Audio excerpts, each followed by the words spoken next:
Ia wantila ia se tau whafonga mai ile atoanga o le pesele na sole o koe whanongo longo o le pesele o koe manga kua ia o le tau sanga tasi iwa iwa fitua nga i le tau sanga tasi iwa iwa vala o lo tau sanga whaai una kolis ola so ufia fia i lea pese mai le fai isi ka masasa o a fa pea e te rei fa le ango le peselen ka kuangi kango la koe kaifo ai e fa longo le lei i upu o le pese e o makaiminge e le tai o na ngalo ia te au upu le pese o le pese tonu lava le sa a mata o toi fo i tato fa soa peia o le lua su tar wai le ngo pese wai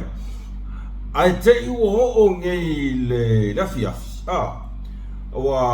a mata o na fai wi unga luengo le aso ai meli makanga kai kia meli makanga ka se uso se tasi fo yo wo mapa anga o le tato por kalame o le mus malfa so fai mai uso e ke lo pese nga le ngai usua mo yo o le pese ton wana na tusia ele tuangane o siona to olua fai mai na kala ka kamo ya fatalo fatu le uso ya tofi ese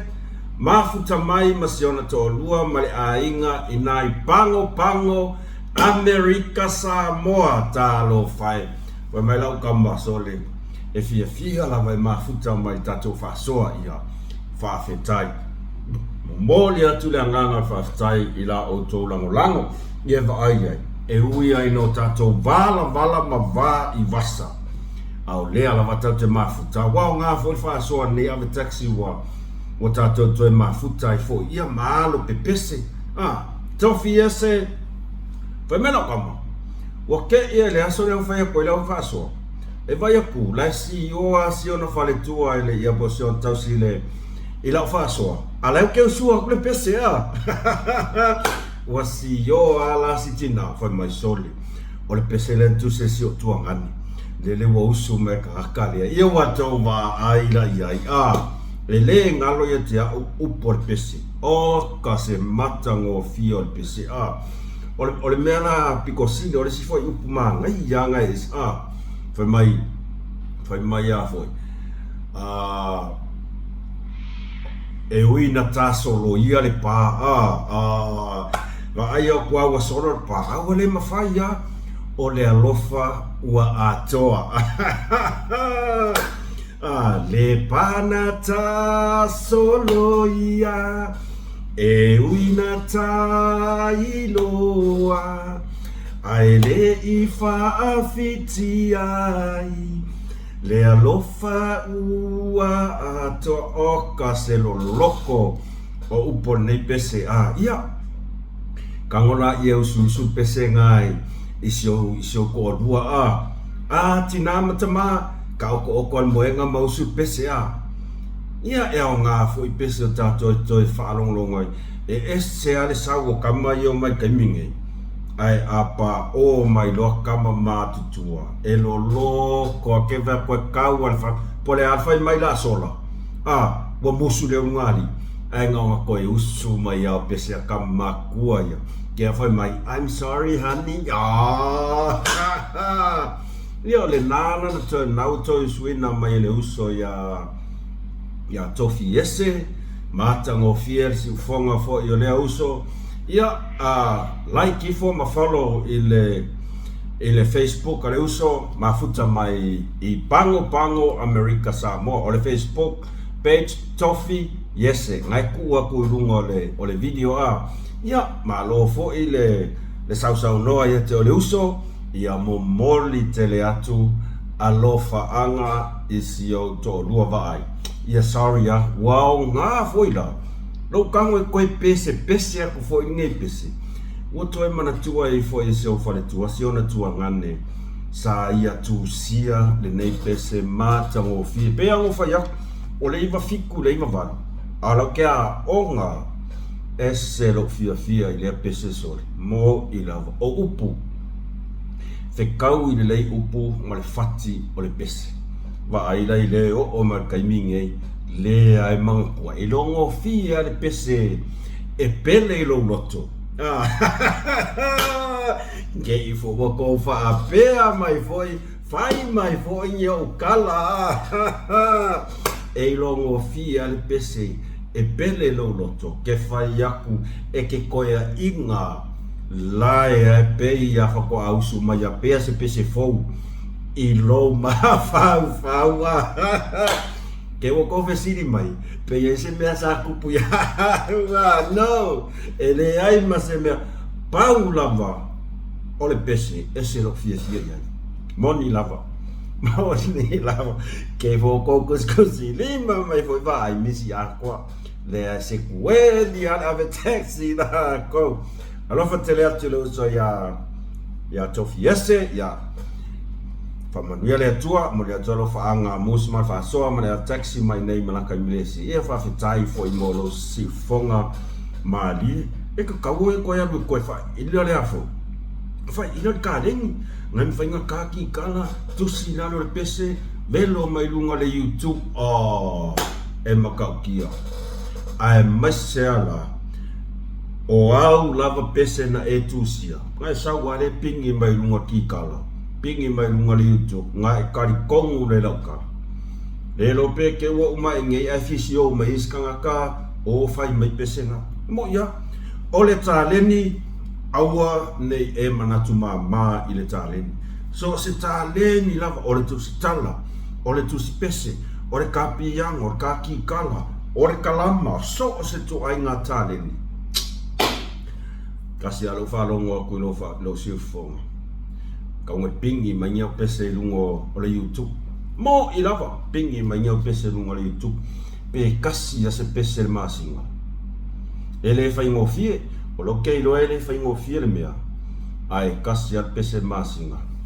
ko fai ila mai le fai isi so ya o le tia ma ia to fa fonga I fola ia si fonga ma dia le uso ya tofi ese mai pango I America Samoa ia se aku kako tato fasole na yo to subscribe mai kako channel follow ko mare ai sia ngai fa pe nga fingo ko meari ede esa o ya o nga ki nga inga ka kai o nga e o mai le se me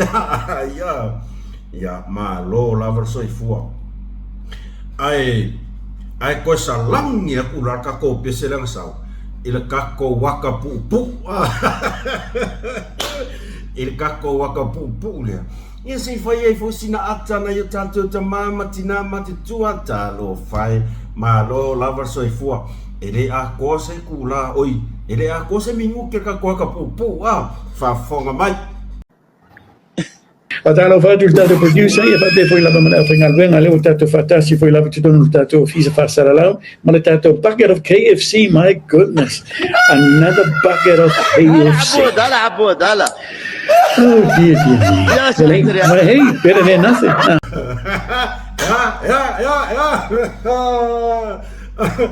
Tole wale sabla pro tu sari ngala finger ring. Boy, another bucket of KFC. Oh ya bueno fa ala sole. Esa or kanga kawale ngari wa. Esa or ko mengia le sia ka manga velo mai ngone. Ore Facebook. Ai o kika ko kamartia ai KFC sore ava ai. Ole ipu kofe ale ungali prods. Solis. Sa ole ngale ur kamaso. Olai kala ngoa, ya fa malo atu el producer mtato fenga wenga, ya another bucket of KFC. So another bucket of hey, it's better than nothing. I didn't know boy like kala ngoa so kalo fai. Talo fai stoe ina esa oa. Ole amasangia ya ngaka mo kau fa valeo. E ola ele kai. Ele le ala kau fa valeses. Ele le ala kau fa valeo. Ma fai mai kongo la kapok. Soli. Ole ngo fa longo ku station news. O news 4 wale fa o maua tua nei mai ya ila muto samo. Oe siaki lunga le pecha le ila muto samo. Ole ngo fa longo ko fai mai. O se ole foi official pharmacy longa i ngai manukau. Ua faia se malo longa li imata mai ta iloia. Lea lana savavali mai fafo ia lo ia nei ia mafai mai lava la tatanoanga faianga le fa sama noa. Mai o inu se lai pukofi. Ai la mai tau aloa se tangata o lo tau mafai record ia la tanoanga i se video. Le ala na fesilia tuailoa, ai alu la korka ngaka, makia i koko, tuli loa securities, tuli o kuloa skuraki, ma mai loa fesili ngia le pole a meua, wala ionga ngofuma, makapu e fua ia la aka, ai fai mai le whaupunga o le tangata, e homeless, ai siaki aku, e kakala e fai le laulu whapipi, e fai lau fa pipi o tangata ai mau ai fo o lau kamo KFC o lau kamo KFC ia o kere ilo ia ipe moi ai tato tu mata ia ila mutu samo ar kama voi leo ila mutu sole ese voyanga mea kere ilo pe moi ai ngana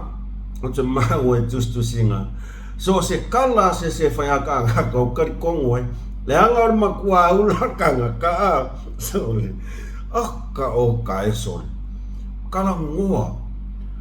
another bucket of KFC. Oh my goodness me. Ya na sinata pupua tato te fa ata e foi na tato tama mana yu tato tina ma tutua ya wa foi amatanga na wenga ile ngate na ya o totaya ia ole pole nei ole asotofi lela afale iva ya matoli po ya fato release tato faso ya sotayao ia e fata lofa tu ailoa ia mos mal fasoa ile pa ia mal wo se tato tunu pele Samoa i ona tupu maona mai lava i maunga matutua se ia pa ia lava na yo tato fana witi ole o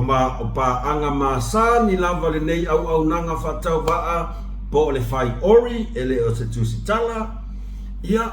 ai maise o le tatou au langolango o si o tatou ainga o le fatau tua ile tua Samoa tasi so o se tafa e fia o le nei lalolangi o lo e mafuta mai ai ma lo le soifua maua ma lo langi mama ya mai lava i Samoa America Samoa pe ona mafuta mai le uso ya tofi ese ia o inai au kilani so o se vaenga o au kilani so o se vaenga o Australia, Brisbane, Melbourne, so o se mea e o lava i le malo tele America. Ia mana ia tātou wō mai nai Sweden, o Spain, o sia o German, sia mani, ia ma so o se tulu ingo le nei lalolangi,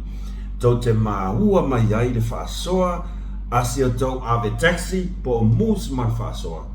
Whaatalo whaatu i le suafa man malo o Yesu Keriso. Ma lor tau atai, ma lor le on sai, ma lor le folau manuia. E iai le tantanunga o lo o manuia pea o tau, ia whape nā fo i le nei tua ke lope, i le alofa ma le angalei o le atua, o le mea lea,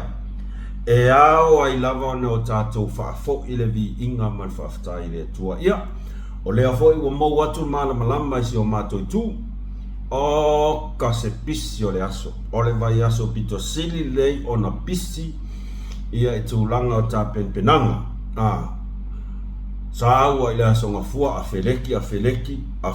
ngei, ka e ao malolo, ia o le aso tele loa, ia o le aso whaai una o le afeleti i le aso tōnai. Rona winga, oka, e whai o le mata utia o le vevela o le la, ia ai le mawhai ai, e sili a puanga i lor kim, a wai kimu loa, e kensa umame ia pokala mera onga, ia vi ia le atua le na puipuinga, malona ngani lei, ia ua whai wina i manuia, fe au matiu tenei aso, ia o a mea sa tātou whaia, au ane ia te tātou, whaafo i le vi inga, male whaafetai i le atua. Whata alofa atu na yo tātou ta matina matutua, o a mai o tau taritonu o lo manuia, ma lo lava ono sai, ma lo le tapuai, o le tonga luenga o le pati ta oto, matatalo, ia o alo atu na yo tātou whanau. Ia i fe au mga luenga whai o lea aso, ma lea aso. E ai na i whataro whawhapitoa lava nei, na tu ina mai na yo tātou ta matina matutua, ia o le tātou pa anga masani lava, lilo mai ava tanoi, male whaletua male ainga, mafuta mai i o tara, i ni usila, ma lor soifua, ma lor lange ma, whaafetai tele mafuta mai le aso male aso. O le sisunga i le alii whaafea ngainga, sunga i whaafea ngainga, o le e ka le sia 3 Kings i Aukilani i ni usila, ia lau sisunga ia Misa Williams Hutch o Hutch. Ia mea la lea ngai expensive o ngei ngoa. Ngei kei fo whaalongo i whaipulo whapea. E lei loangang le ai. Misa Williams Hutch po Hutch. Ma lo lava whapea le whaletua ia ana lua whaea Hutch po Hutch. Ia ma lo lava ia whai maise wakari. O le surprise. E mafuta mai lava i le whaasoa i le aso ma le aso. Ia o le ala o loange, ia o lo o iai lava, ia nai sisunga i whaafeanga inga. Wakau mangiki fo i le kingo. Alanga kere o le kaimi, e alu watu lava le whaasoa i nga ngana tau tala masani. E a foi, e malama lama i le toa tele o le au whaafonga. Le ala o amaka ia whatalo whaatu, Misa Williams Hutch, po male whatua, ia Analua Whaea Hutch, ia maile e kalesia le 3 Kings i Aukilangi ni sila, ia po mangiangi whale la tai, ia o big fans ia tato whasoa o alo whaanga mai sio watali i matua lava, o Don Hutch mai nai Aukilangi, ma lo lava soi fomanuia, whawhitai tele le mafuta mai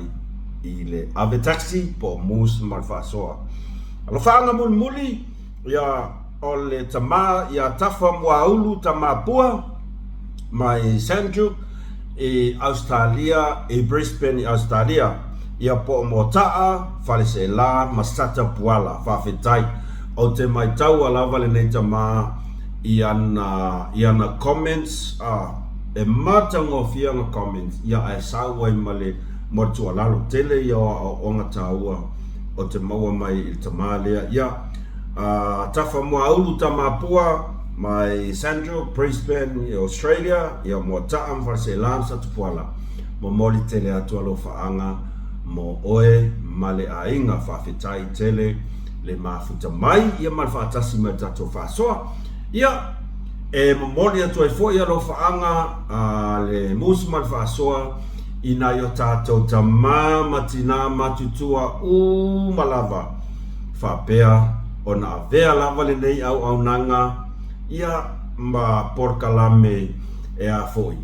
E maua se ata, e whaewa ewa, ia maua le ata marifia, o le peo le meana e tele nga ese ia si tairi a le Avitex. Ona, ai koe ngā mka upu serious, ia mga i mehanga le papa wha akati tamama lo matua, alofa tele atu mus man whasoa, ia o tau, malava. O tau sunga i whawhea ngai ngā tau le langi, i so se fai tau langa e fia ele ngate Samoa au le nei la langi atua ma lo le soifua ma lo lava langi ma whaftai tau tua, whaftai ta talo, whawhetai whatino ina o tau tiute masani o lea tau asuina o le puwai loela awa nia nganga setele i o le na ai le i amataina tato whasoa. Ia like, share, subscribe ile kako channel Paula Valena ole to me alofa mo le nei fo I au na so to watali so to uso sto to ngani ai le fa pio fa e fa le mai ka ko me fa le mai fo tato tiny hey tato ta upu mo ia matango fia ni tala le lei mai fo I ala I tutau ta alonga ai mai se lava o le ta alonga lava leo le lakapi o lea ua tato mai tau ina I fo ia o se alo ta mai tai o se tasi fo I tama whanau o se o tato tunu I Samoa ia o fai I langi le fo launga lea sa ta alo I le Aotearoa New Zealand All Blacks ia po le uso ia Jerry Collins ia ele toi po se lilo lea sa fea ngai ai ma se wha lave tau ta avale mata utia tele ia sina fo yuso whapenge I lai nal ka mol makua malo aso ke manga kua le asonga le lua fe mariunga na latu malanga mako au au ta alo le Auckland Maris I ngai New Zealand na alulan mato au tato fitu tamu sanga sa faida lo Wellington o le Maris New Zealand na faida lo Wellington o malo tamu sanga mata fonga se tasio papu por fakalapa ai ma fe kau yo marka maro ai la ko sule e sulu ko le I kamalo o inga fo ko vai wing o le netanga Jerry Collins yeah rest in peace leala silsila I fo yatana o siona fafine matua le na o swafa ya Honey Jerry Collins' eldest daughter Honey playing for England under 18 and under 21 this year ya ole afinana ole alo se tato tunu ya Jerry Collins safa nau o ia I Engelani sa avea o ia ma co-captain ele au lalo se fulu ma le valu tau sanga Engelani ia lea la o le vaiason te atunei o le weekend na te atunei lea na filfilia ilona ia I se taimi mua ele lalo le lua se fulu ma le tasi tau sanga ana 21 Engelani ia keva aia kuai le kingo pea so o kingo koi inga kalo fai so ia so se mea ia se Samoa oka kakimimika uia inga vai kuala ofu ma just pa Engeland ia langa sa fa ngau Engeland sa fa ngau Engeland no ngau ngi epu le anga ia ia le na fo yo lo tau muli lava I tau muli lava sineia fine ia I muli vai siona tua ia amu ia Jerry Collins ia ayo makamaka mai o lo fa wau ina pe siona fine matua ia le taleni o le lakapi ia le o tato ia wale la ko ka Samoa le la ka lo New Zealand ai ka alor ka yel beng fa nga wai fa pele fer finger ka komia eta tau o tato mita awa ai le tali tonunga o lo o sila fia le nei fo ia fine po le nei alo si o tato tunu lona fa sinomanga ia le lo peke uo fo I se si vai kaimi por causa nga fo ka ko va ia walu aku e siasi ingo si ona tama ia o matua o si ona tama nga wa ole mea nga le tau mai tau nei yalo fa nau ia si o tato tunu ole to atele o ilato e ui ina fa na nau ia tunu mamau ai le tai ona fa angaloina lo lato tupu anga e ala mai le o lato matua ia o matua o na yo lato matua ia ngaku ke va ai kwa kako kamo adisavia ala kunge Samoa fa ngau New Zealand ala ku Samoa e o ale pop ferwa I mai maskai fa Samoa ia tato te mita ya tato ia o tato ole Samoa ole mea lavalia e se ya so se Samoa e se ya Samoa mai isi atunu ole lalola ole anganu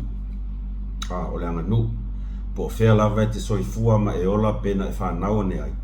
ai tupu ai oe ia o lo e sila fia o lo tupu anga ole Samoa ka koke va ai le o akua e sa ili mea sa feola mai ai na i lato le o great grandparents ia o great grandparents ia po grandparents ia po na i lato matua tere na lato matua fo ia vi ele nei fo yalo le tunu o ya taleni ia langa kele marama mela fa Samoa ia o lava inga fa mangere tu ia te oi eta tu fia tato te mita o tato o Samoa malava no le tato tau ia sisila ile mata upu le tulai mai Samoa o lea ua fale pui se li e swafa ya Filippo ele umi e fata usanga ma le ono masina e lona faaulu fale atu o le aisa e tusa ma le iva se fulu ma le iva kalama I Samoa ai fang kofi fang kofi yo leo fa maonia mai o leo fa fal pui ile fa tausanga maleono masina fa tausanga maleono masina Samoa tato no fumo tato toi ma fau ile onga o le mea lea wali ya e maso tato tunu ona o fianga o le fuala au lavale nei o le esa e leto e pose lilo o tato moli mawina le teli sa o se tangata e le o toe whaava sena ina ni tausanga o ilato ua whaa maonia le umia ina ma le whaa o ngā ina po le ngaosi ma le whaa tau atu foi o le whala au lea o le aisa au lea o tato moli mawatu whaa tausanga ma le ono masinga lea ua whaafare pui ai ia le nei fo tamali o Filippo ai vaku fankofi vaku ile fankofi faulu fale atuai iva se fulu ma le iva kalama o longa winga ele skama imenti o ke le iloa po le a se tino I tupe maua I pea whaapea e whaatau ia le ivas fuma le iva kalama nei o le aisa I tonu sa tatonu o le makua ke le o kupi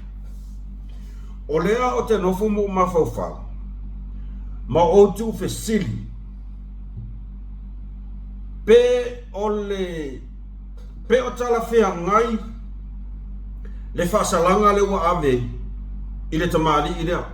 wha tausanga ma le ono masina lea se tau fina ngala e tala fia ngai le wha tausanga le ma le ono masina i se tangata ua wha maonia na ia wha aulu fale ina atu le iwa se fulu ma le iwa kalama i to tomu o se tatu atu e tala fia ngai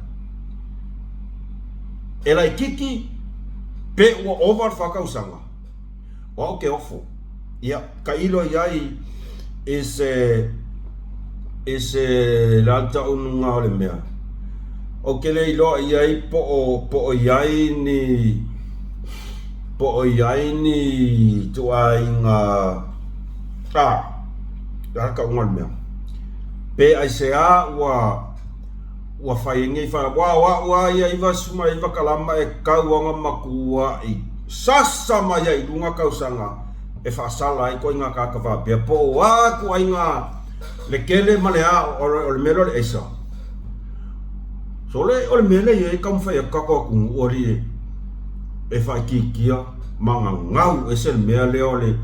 o le whaoru whale a kua e se kong a leo kakaya maa waku kong ai velo inga le whakausanga ma leo ngamasinga e whakara whia ngai ia nga ni mawhauwhaunga i ala avatex a o lo ua tatanunga e le kala whia ngai e le whikau whai mai alis koe inga veanga e le whetaui e le umianga kolu nga kuli whakausanga i uma o le mea lea Samoa e iai lau tatanunga o le mafua anga tonu lava lea wa lai ona whaawhainga tai to tonu o se o tātou tunu ona fofo le whaawhita uli lea o le esa o le mea kongu ale le whaawhainkai ai sea ia se wa aia whakau sanga ma le ongo masinga e whikau e le whikau a ka o whakau sanga i tangaka ia a e so le pea ngā whawa yaso e re umianga e vai vai kongi o ia kele lo jai o le mea e wha pole inai e nei tei ua iai ni so o tanga a ko inga kangaka ia ne iai so kanga wavalaka a e whaisino whanonoa vai ngā o lo ua manatu naoa e whaisino whangongo ona o le tau whai se tātou atunu o mantanga luenga o leo e tau e kaunga ngau i lalo whawhikau i kele leo a leo kaka i whao whale aku kongo le aku a waku whamisingo ngare whakausa ongo masinga oka ia e lea ia masese fefe ia koe ngā whasalanga whapea a whai o le whaingare ngei o koe ngā whasalanga i e whai i le whao whale apu aisa i kongo ele ailonga koe popoleses ailonga fefeses alua kwa ma aisa i kongo la wonga i mau kingoa o ngare fa ngare ko lua ka usang ele umia o kai vai vai yuka ilunga yuka ngai ka malala ai uma ole upumongia ole mea fo ile e alai o nga fa a ke kele inga le mea aisa ele fe kawi fa salanga i fani ele kai fe kawi ta ilo so to finangalo ta ilo ia se tau finangalo sa moa a oa ua ia o te leiloa pe ia se mafuanga po o fea ele oa us whamsingo ele oa usalo ia a ora tātou ba ai wharatangata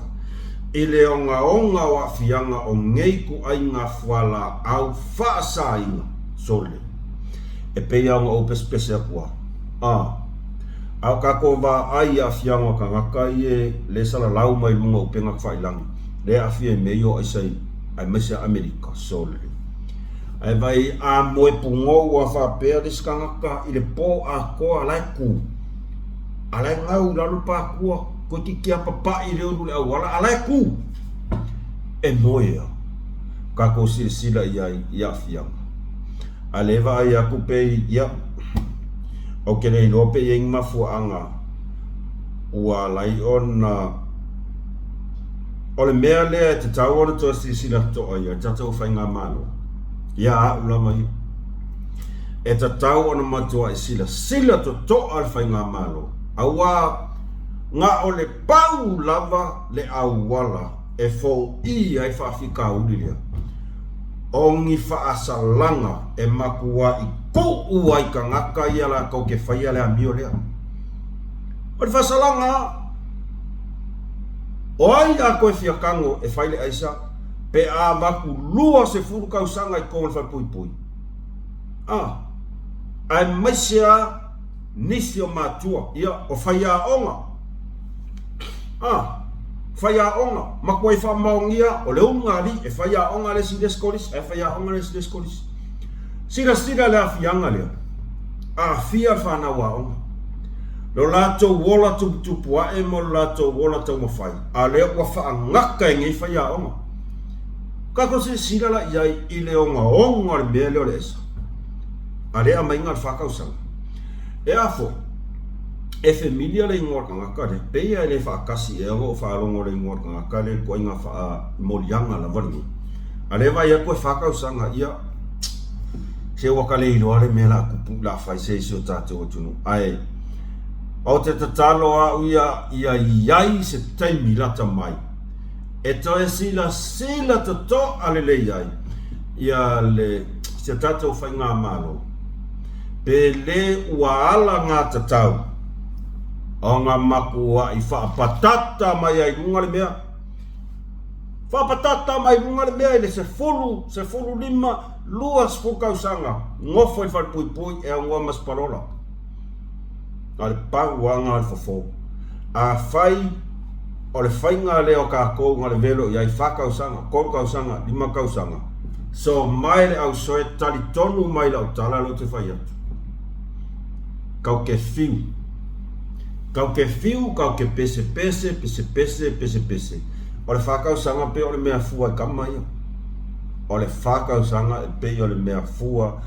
I ka ngaka nge. Ia. Le taua pea mai I wha pe o te fia poto. Ne ai. O lokua manatu ia na wa. Ai se a. Leanga tātou te manatu alo lo whaina I tātou walo ma whanau la iti.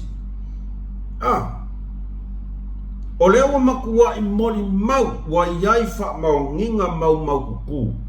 Wa moli mau le atu nuu atoa le ko akele o whanau iti. Wa afia onga o lea. O le esa. Se fulu lima tausanga. Kova ai, se fulu lima tausanga. Se fulu lima whakoa form 3. Wai mai, whakoa form 3 tono kolisi. Au fika ki ele sifuru lima tausanga le I matou kolisi. Whakoa form 3. Tosi sinara iai le te leo na fianga. Ai au wa ai tamati sifuru lima tausanga I nei kolisi. O le makuali, ua mua le ola tupu ai. Ale alme o tupu, ua afia. A afia tautalu ai. Ai sa, whala au fasai. Kosi le sila I sa moi longonga. Ale fai fasalanga pe whaakala le I ai le whainga. Ia. Ele ai aina ia uia le finangalo o le afionga I whamasino. Ia ma le tūlanga fo I o iai le lato whaiunga e whaalo ngia. O le lato tiute lava na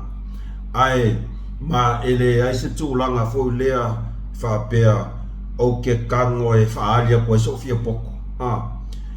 O lo ua manatu tātou te velo aso mo tātou mawhau iai po o tala whia ngai. E maa ngai o leu whaipui. O le unga ngei o ka ngaka ngei e whaia le a mio ngei. O le aisa. Te vai le lea lo lofa o ngei ka ngaka. E ngofo aku I whafo. Ai o aku ma whaau whale aku ngei whala au ko kongo le aku. Nga umala ia. Ko e fo ila kou le me ngofo ai. Ai safa ai tangata I tonu. O te whawhetai a uia inga luenga whita ar tiute. Ele ngata I le wafu I o le tiute I nāna mana wāleli. Ia maranga luenga a malo. Le ua mau ai koe ngā kahakangi. Le fu ave fai unga pea no fai at ele sa pule ele sa wa ya ile fai unga. Ai o lo ua manatu na o. Tato toi sila ifo. Le o te fesile tu al pa ia man malu se tato tu o le a se tau fina ngana. Ile fa tau sanga maleono masina lea. Atonu e ngā tato tutu yatu. ina ia toe sila to ai tatou whainga malo ia man pa ia foi man malu o alii matamatai whaamasini ia toe sila iai ini wha salanga mamafa e makua iku oi ko inga kakai ia talosia ia ai tauru ai langona mai so tātou leo wha atau wha ia wau kere ro ia dela alu ngirai konga wha pui e salamo e iskakat ko ngau salamo ai longa ai sea ngar wha kau sanga ere umia mafau-faunganga ai ku ua kura se fulu lima luas fu kau sanga ngofo ma mafau se fulu male iwa o kau sanga whako a maa ngalo lesi lua se fulu kau sanga kolu se fulu male iwa ma i mau a koa ngā kau sanga ia whape maku ngingal wha ai whikau le lei ala ualu kua male ua oro ka king e koe whai yes e koe whai walaku i kongo masangi whakau sanga walaku i kongo masangi lima kau sanga koe sau koe whai koe wha asala i lesi lima kau sanga ua peila o se mea fua i tangata nei leo mai ai kua koe whai koe ai sea onga o lea ua o lato sina whiarelei e le umiang puli whakau sanga whea koe fo na o se langona ia musi man whasoa ia ai tonu e langona mai stato leo ia mato e sila toa ia tato whainga malo ia toi li liu si tō wha ini whaasalanga tala whea ngai ma nei tangata le alo lofa whaapene ia se tase o tato mata upu na o sina tato pa ia ilavan mata upu lea sisila i fo ia e whai amatu a tiulunga se i o tau whai tauan o lea ua whai loa mai o lea ua toinga lue le taitai leo le sunga ia li o wha malama au waa ini ia inga ua whai loa e le sui komisina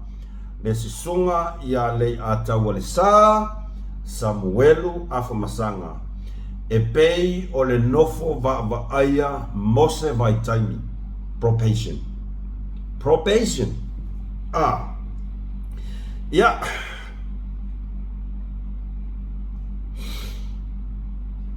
e kere ko inga fesili tātou te fesili e fuai po le afo le ngi probation o koe fai ai se ua toe whaau whale atu ai toe whaawhai ngā ruenga le ua toe awe le tofinga o le whaau lulunga o le cyber security unit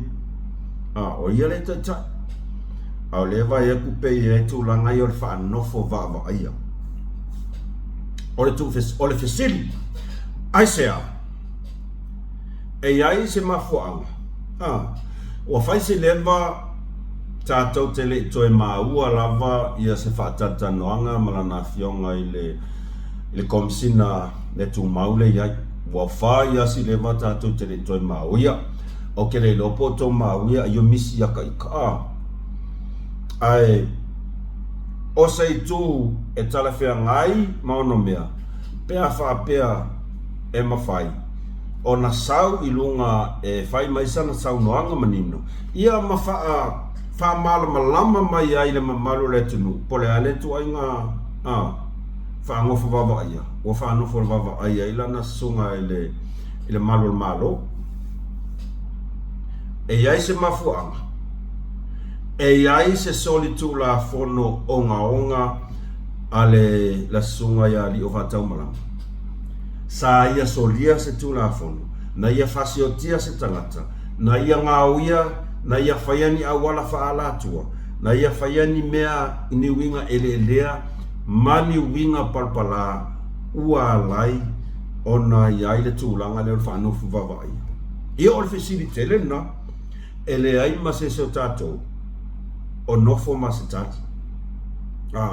na o le pau lava le tangata tatou te maua mai ai le wha malamanga siri lava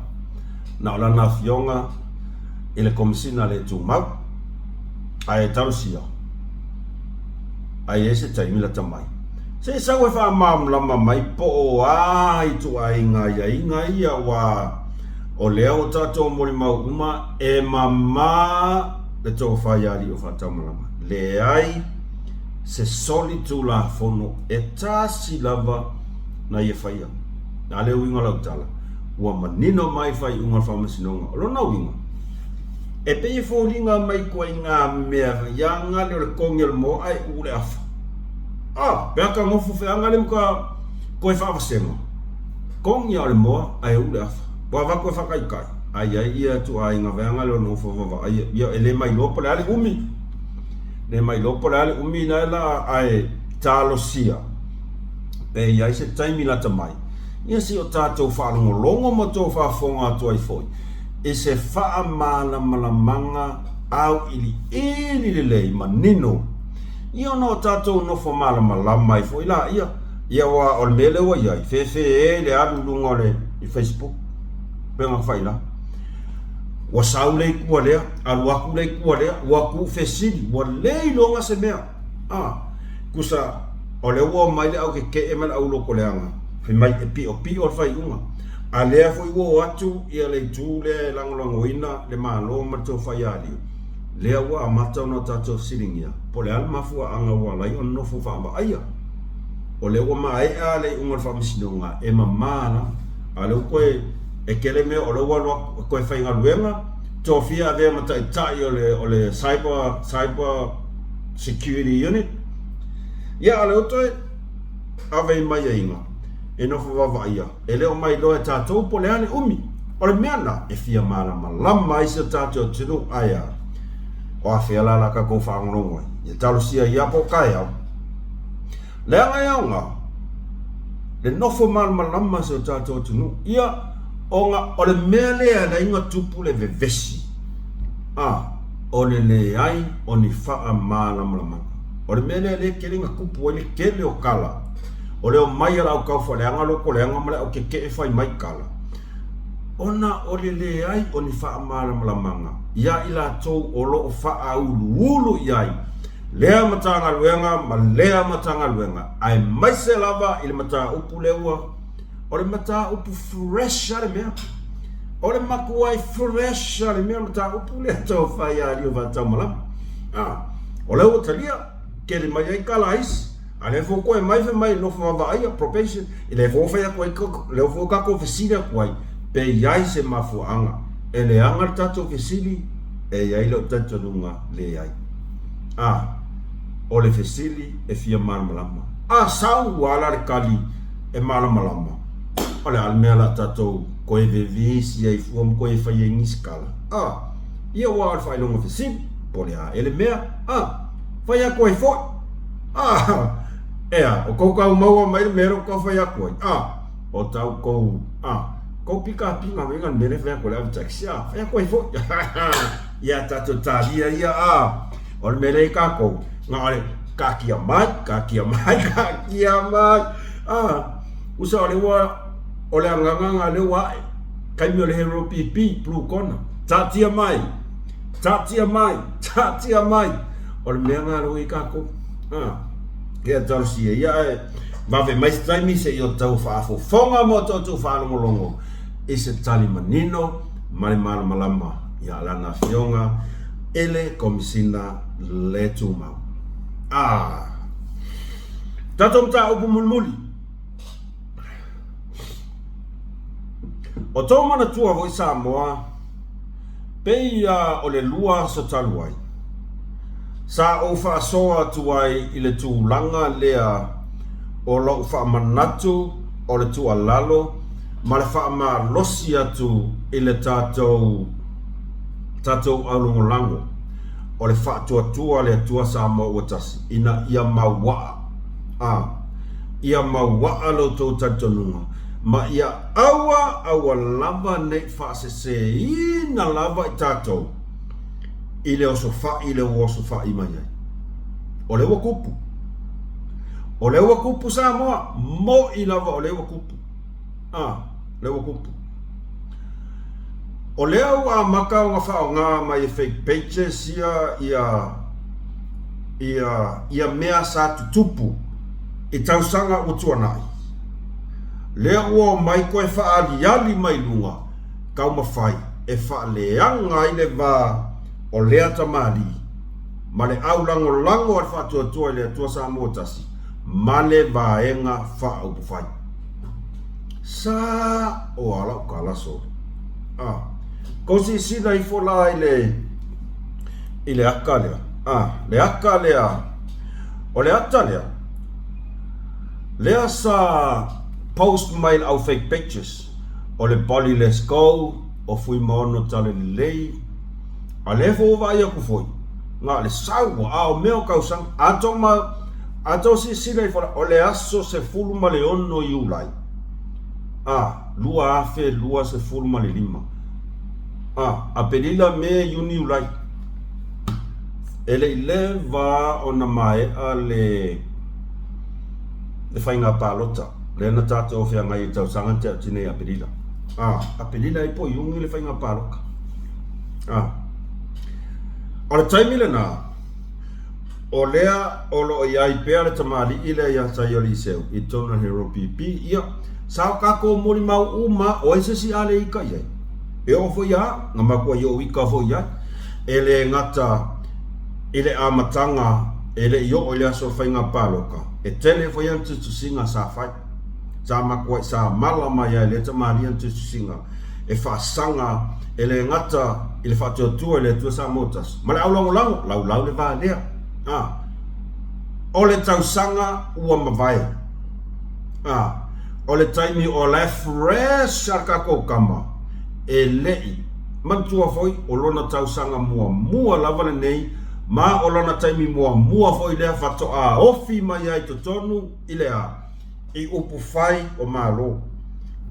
E ui ala I se te lei ma se maua lunga o lona mana malama whalea o onga. Ai e le I ai so na mana malama whaale upu whai o malo until he finally enter the parliament. Whako aia mana malama I mea lai tu tupu I te tonu at parliamente. Ina ua whiwhilia mai lo I tumalo. Alu waku lo sa whai, whawhesa ngai malwa enga wha upu whai. Sa ia whiwhilia. O le hero pipi. O lana expectation leanga waku maia. E alu waku. Makua iwa mama wa malanga ba aile mele kupu kong le hero pipi ia o mea na tutupu ina vai taimi ona o le tau mawhai o le uso sa ilisona awala ala I malo I upu whai o malo ia pol palamene po le avea foi o ia masui whai pule o se lato tu malo ele ia masesi ele ai ka ilo fo ia si uso ele leila si uso lea posta mali ilea o langa sa wan kuskusinga o longa imo ai fefe ai se ko akelo le au fake pages o le ale mea wale o ka kangi e fainga ko kala ya le tingu ulele ai pe wa kuri pu wa sineta mali ona olo lato loko ua kumuli ele lea matparpala loko leanga ai sea ola wa waku kamari kong vai aku mele kupu kong ole ro pipi ele ai mase kulanga va ai aku ai kangia mai ai o e mangi ai longa kumalo olanga expectations ai atonu ete lese so soane le tum ale vanga fa fai morona tumalo ala ne kupu ai fa peonga ka yrise no kai kong mai e umar fa nga paro kala kikiria arwa ku kong sa ku ya ai olo o yai fo isi kangaka lai wa foli e o ese ole ka ko lo uma ngasa wo yela fianga palmia ole an ma fuanga ele o ko yai ma se mele lei o kupu ko kong ole vai nga fa fai la misi akwa ele o ko yai kongulan mangaku ole usofo. Le alofa ilo kumalo ya ke ngofo i o kele pole ona olo alofa ilo tumalo olo wa ai alofa ati se tumalo o manuia si tumalo ai afa ke ngofo i sole so maile au soi ole alfa maungi ngola ukala le mako i kumalo le fasale anga dua wa iu ele vaenga fa faile u or fai pule o makua iu wa lei loa ele fai pule po fera me e aisea makua iu uli malua e mongi masa ilele le ua o le pumongia o afia ele kumalo yes kedela afia ngale kumalo anga sao fai ko kong anga fa pe ele fai alfina ngalo le mal fai ngala fia ngala tai le seo o le mea foi le mawai aile o le mea le ngalo waku tai le seo e fai ole alme mga e fai kau kua lo ngai pumalo ai waku makua i India makat plu kona ile menga ka olea kau kua le kumalo no sawa kau kua vai nga fa upu fai e ni fa ba winga lele ke vai pia li mongia makua i muli vai ya le mongi langa i kumalo ole mena leo lenga o fa yakua ya ila tu alalo ila tato along langa o leo o mai kawaku e yai nisi or kako o kele lo pos kako along langa o loke va yaku yai or kangaka ele o ka ua mai longa ingoa o lea ya lu o lai ela ve ko kongo se taso kulupu o le fast supporters American Samoa ngai lai fai mai posa ka ai lo ka ua mai longa ingoa ngai sau ole animus participants lo ka ua mai longa ingoa kere iloala pose maile pose iku ngai waku kongu ngai afo kaula malama pose ka kongu lava ole aulong lango al fast ol mena le waku o le waka post mai e kangaka kau fale anga ia plu kona ia tu singa sia tamali sa faia ile tau sanga mavai wa leva lava le ala wa makanga filosofi mai ai manisi o tato aulongo lango makamba fai kusal mea kongo ale ka ole ngare kongia kwa pole ale me kongia ku ulo nga sei mai ala vel ma kaulongo o fiu su ele se ngoraka ai afa peo e fa longo mai oelea afa peo ngai ke fa longo mai uskai kau fa la e kele o pupula kwa o kuskusinga ua leva ua mafu ua mafu o mea nga kukupu kwa ngai o ngai ai ke ola ia ola e arka ngaka e ola kwa ngai ele se ruma ngai e mau ole maka nga se e kia le kako aulongo lango ile o sofa ile o sau o va ai anga le laka e au ile sau akaka le o fuimongo kalele wa makanga fa le anga kamalo ia va anga fa u fai ia masia tamari oso mai males oso males le au fake pages ia ele ile va vai ku posa kurunga post mai lunga le skanga kanga au longo al fast mo fai mai ia meno fa kwat kanga ka le fa kau fa valea wale ke kwa fera tulo lava o kuskusinga ia waleva nga umang fai o kwa ngaka la ye malu lo ngofi ale lafo le fa ko mo kau fa le anga marki a polonga sa ele ka kau o nga an esirelo wal ke follow i aikunga an ke follow i aikunga ai afa pe o se maila le hero pp nga ke la mai kongo kulupo fast ia o ke kuala lo aku kulupulea va ai e fai nga kala nga sa ole anonymous participants o la o toi fa malo se tu le se tato alongo pe ia o fai ako sa ngo sa o los fai ele koe whakafa. Wai wa ai le sa o ke wa valoso. e sa o ai vavalo la ave tax o le oso fai la sau ai o le a kau mawhai loa e ka lepe le au lango ma le vaenga whai ma whai pule ia le wa makanga sau le wa sau al me whainkai se o fake pages o le ki ngā iuru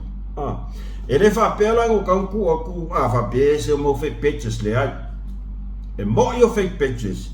a o lea ua a mata o na tari tonu iai le tato aulong lango o la ua tu alalo wha mole mole a whapea e te langona e oe e le kai kaionga e fia e le uso e ata iri seo alu e lango ku le epa alu e le avea oe ko akasima me ki sa oi pela a makanga e ia o te whamalulu atu ai vai aku pe o ngala a makanga e malu e lui e fa feo nga e kari kongu ka ka re ni ki ngo sole o e le ki fa longo mai le ki fa mai kuskusinga i lunga i o fa me mai le me ale ngo fa aku ka le ka fa le anga ka le los ka le o ngala la ku o le si kuskusinga ka le o fu mongo ka le fa mai o le fa mai ia e ese ale taktika ale hero pipi o nga wo aku tu yama mata yo le seu e fai maspai ko kongo el fast ke fai ya ko kasi ala wa ai mo morgan kai fa valvalia ya le lo pose nga sen mai kya kaya kya wakar ka ngakale swa fai ya fui mono tali or kamalo o le sole nga sen mai lai kya fai mai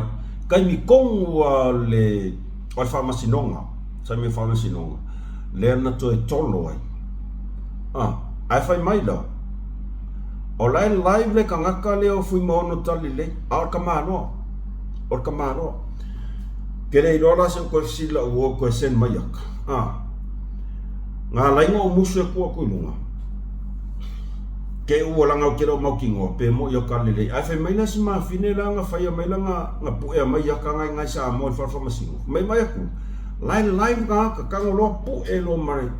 maka nga ka le ku mai ku lai live ilalo le page fui mo no tal le or kamano ke va ko inga e le ko silu manga ya ke o fa pe o tu langa la ya au wa mi o ka ko va le ia a whaaronga kua kai le lawal whakokua a ua karikongu a i pepelo e au mai e ka ngaka e le ingi fōringa alua ai aua ke oso mai lunga whai mai leo whasea ai ka ngaka langolango le ale fast no aua o le meanga e le sau whi aua kasi ai e pō le amako po ai mo karikongu iai a whaapea o oe e ke karikongu ngō fie e le kauwhaleanga ki a polo le sau ka ngaka e lengi fōringa a e karikongu ngō fie alu file mu e o ke sau whaali mai lo mai e ama whai mai ele mea rengo whai aku ai vai a e loa e ke karikongu ngō fie e iku alu e reo mākongi vali mai leo lange e le vālea mākou kamaya e vālea kakai o iku kauwhaleanga le ala koe fai aku, le au lango ka ko ai ngar fas, fa ai keke i le oso fa i lo sa.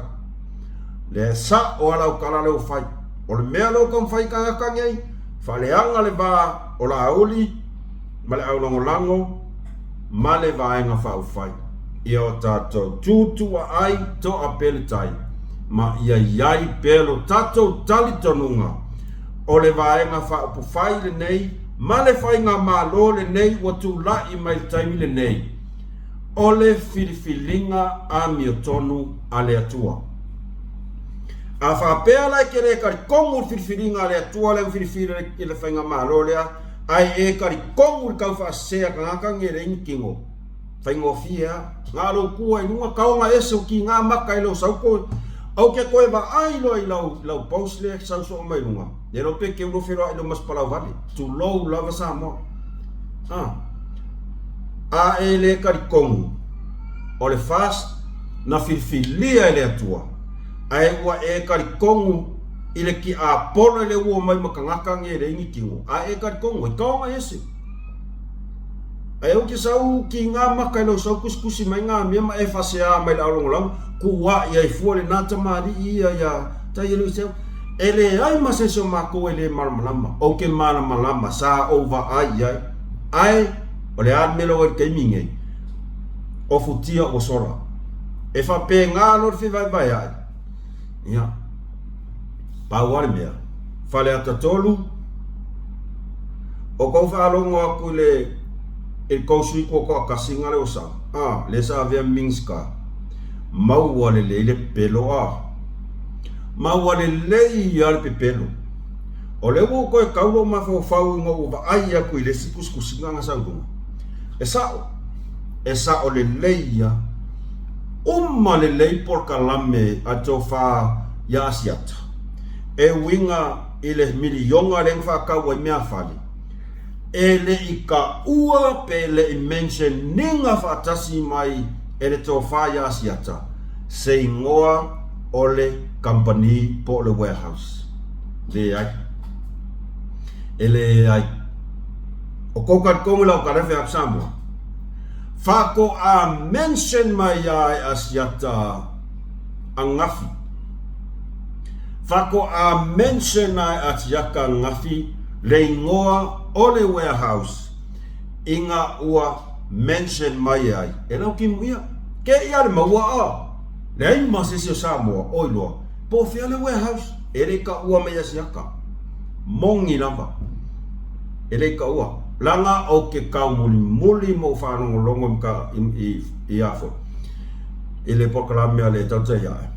whakoa o whalongo ale o mention e asiaka anga ngafi le ingoa o le warehouse o le ari ngo banning e pole banning e pole buning fasa o mai a pese ke fufa pe puloko ke ai vale i pe o banning ngo falo ngolongo ngafi fakar ngwanga ngafi e pole asanga fasolu pe ya la solu pole solu ngo falo ngolongo ai fakar ngwanga lo kimia o inga fakoa o loai le ingoa ole warehouse sa fa kau mai o ai kanga mua ka ua mai le ingoa warehouse o lau kimuia ke ia le maua e le mase singa iloa o le fesili e fa fefea o ngai loa e lau kimuia le ingoa ole warehouse lea sa oka mai ai mea fale ia ile milionga ka la whakawafa. E whawhiwhia. Nga o lau kimu ia ka muamuang nganga mai le ingoa o le warehouse pani. Umalo whanolongo. Ia o sa vali lo angai malai. Ngo whanolongo le i pokalamia asiaka. O inga whako a ka umaya i loa asiaka. Le ingoa le warehouse. Inga ua o ka ue lau kimu ia mea kongu ale ka o pepelo e maua lo whaolai vai maua kolu esa le integrity ma le transparency ma le good governance le kaukala mai e kosui whaoliolinga ia good governance ngai ke iloa le ia e soli kula fongo soli whaavai le minority sa e anuai sa e fai aku ia fia me ele a mio kongu le mea ele o kusa ai mala o le o kula fongo ma fai nga whaavai al maro ele ma fai o nga pulea ia se vai a ka konga kofia ale la ka komai nga e fai a no le ata ungan mea nga good governance transparency integrity no vai ma nga ia mo le oso mai kalangoa mai le good governance ma le transparency integrity ai nga makua i moli mau sa moa akoa nga e kau muli i le minority anga whapea saya oe se kulanga e kau o iai se integrity ma le transparency ma le ami o kong o whainga ma lo wha kem kalasi sa ka kau ya oenga e fau kua ya mama e son kula fongo kan ko me le fa ia wala ke ia ko sau ko fa lau mal good governance hey manga ko foi kai mi le sa tula i mai ele fionga ya ana rosa ya vea ma minsta tupi e fia le pache ale fainga ma rosa yai sa fa anga mole tutongi ina o ai ka lafu al blue kona le ngafai kai fia ya milionga ole al me kupu nga wala ku kongla kimia sa wal ngapa ulang good governance, transparency, integrity e umalele ya fa kana nganga askako kamo e kana ngoma ya fainga malo fa ken kalasi good governance, integrity principles ole good governance fenga ya kalo fai yala e ko sa fu ila fa vale ala menga ele alwai fa mai ole fina ngalo le tu malo ya fin ngalo le kumalo le mol mau le mai le kumalo e ke le ai masau me o faia ngal power ka ngakale ka milo feroa i male kumalo ngale fionga ya tailise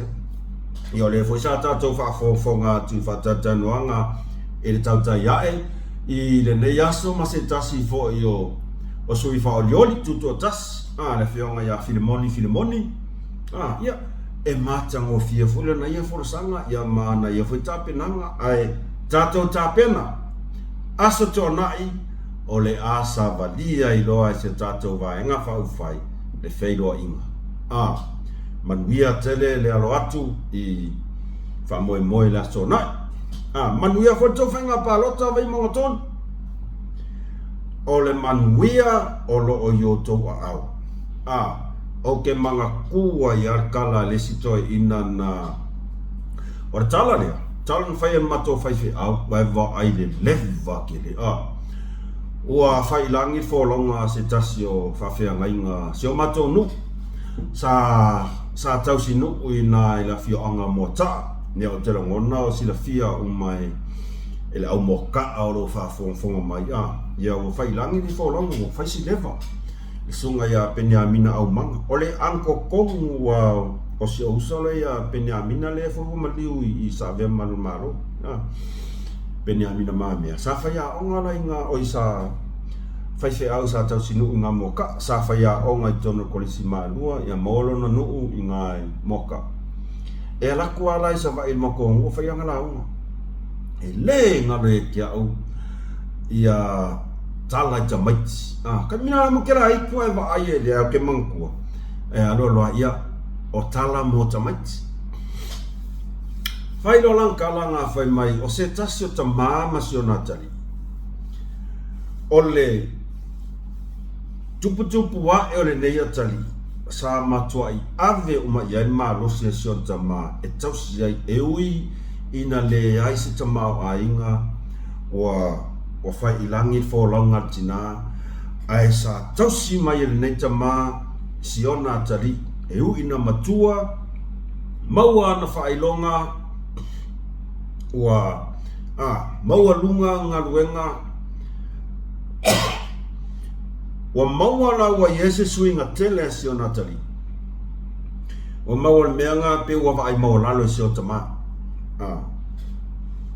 e kala ulo sun kama e fa valea e valea winga yo la tali ina wa maua manuia maua malosi maua poto mana tamai maua ngaluenga lilei o lo le sia sa lo le tali i tofo sio tama wal wi fo pu e mai le pepe va ngale le pu e mai ai ka o fa pe ka o fa pe yo ngali malo no ngola yo le pepe lai ko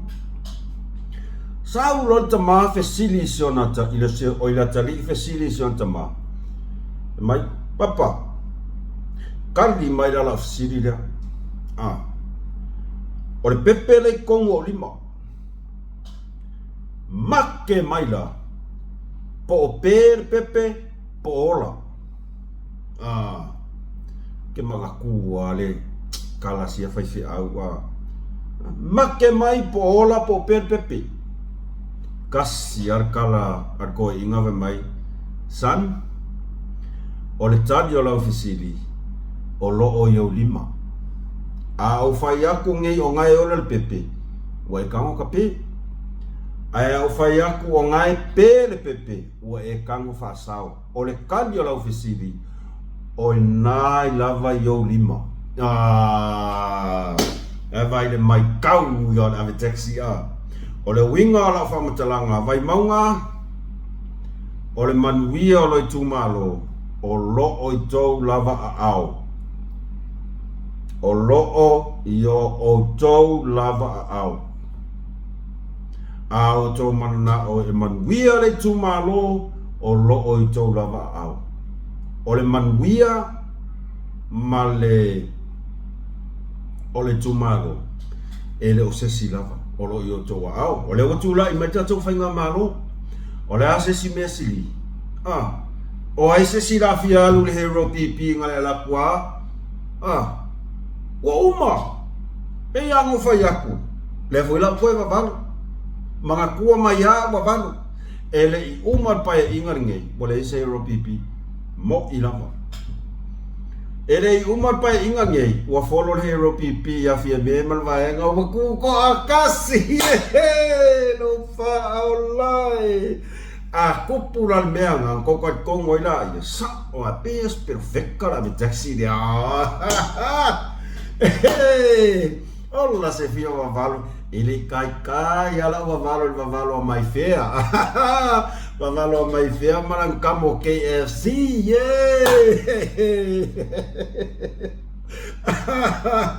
Ore tatou so ale nasa mo ele nei tula le fiafi fa fetai la to mafuta mai like share subscribe in kako channel fa fetai tele tau ya fa malulu watu foi e pa yo tamama tina matua ai mai se lava to sunga fa feanga ia male tatou au lango atoa sa to fa fonga mai e se ngana o le tau tamali i mala to fa fonga fa mangalo la to ona tau mafai la vai e fa madia ka kostairi ia ai fa pe wa vele ma mea o le mafai tau fio fia ngana ia fa tu mai tu la mai